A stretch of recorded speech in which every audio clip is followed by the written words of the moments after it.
திருவிழாவிற்கு பெயர் போன ஊர் என்றால் அது மதுரைதான். அதுவும் சித்திரை திருவிழாவை மறக்க முடியுமா? ஆனால் இது அது இல்ல.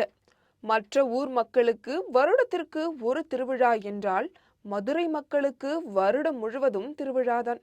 சித்திரை திருக்கல்யாணம் தொடங்கி பங்குனி உத்திரம் வரை 12 மாதத்திற்கும் 12 திருவிழா. அதில் ஒன்றுதான் இந்த வசந்த உற்சவம்.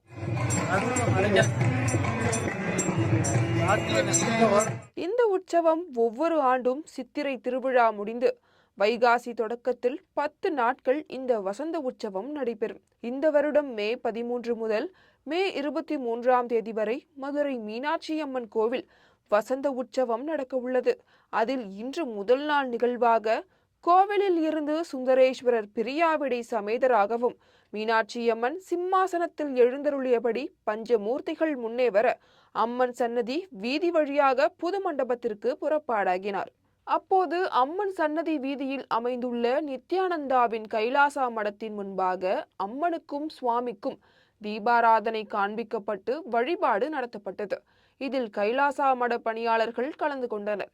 வழியெங்கிலும் ஏராளமான பக்தர்கள் சுவாமி தரிசனம் செய்ய அம்மனும் சுவாமியும் புது மண்டபத்திற்கு வந்தடைந்தனர்.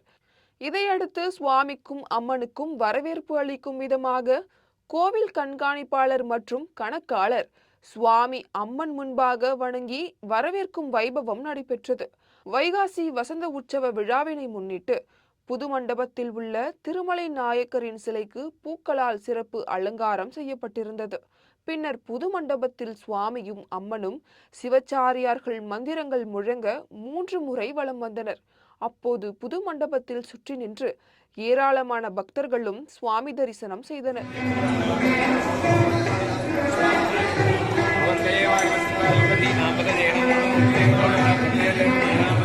தொடர்ந்து புது மண்டபத்தில் எழுந்தருளிய சுவாமிக்கும் அம்மனுக்கும் சிறப்பு அபிஷேக ஆராதனை நடத்தப்பட்டது. இதன் ஒரு நிகழ்வாக ஏராளமான வீணை இசைக்கலைஞர்கள் கலந்து கொண்டு சுவாமியையும் அம்மனையும் வரவேற்று வழிபாடு செய்யும் விதமாக வீணை இசை வாசித்தனர்.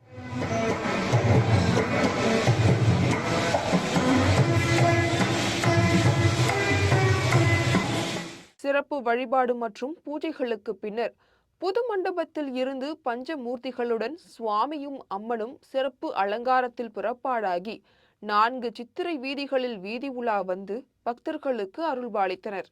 மீண்டும் மீனாட்சியை பார்த்த மக்கள் பக்தியில் மெய் மறந்து சுவாமி தரிசனம் செய்தனர்.